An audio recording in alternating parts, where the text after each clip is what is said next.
Hello, my name is Matthew Allar. I'm an associate professor of theater and dance.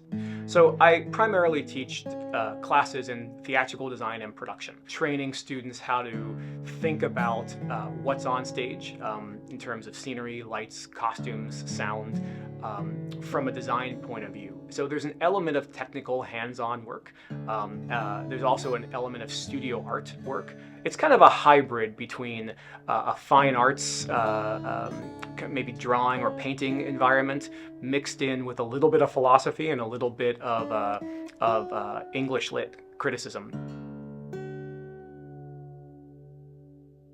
So every student tends to move at their own pace, and I didn't always think about that, and I think about it a lot now, because when I first started teaching, I think I had a sort of fantasy that I could guide students sort of along like a hiking trail and be like, well, some of it's going to be hard, some of it's going to be easy, but you'll get there and we'll all get there at the same time.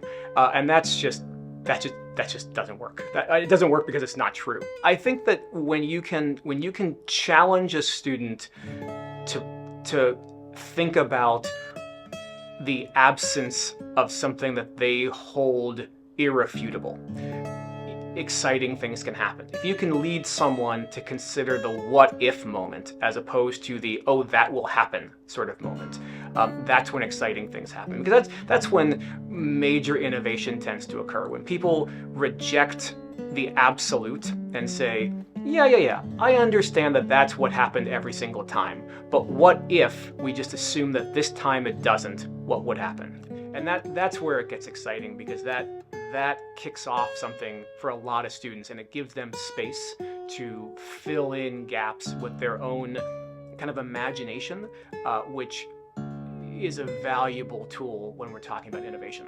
After 17 and a half years of working in higher education, I get excited when I see other people get excited about the ideas. I think the real power of education is to see the kind of light bulb moment for students. But when you see students connect the dot, or in this case, find the dot, create the dot, design the dot, and then find the connective tissue.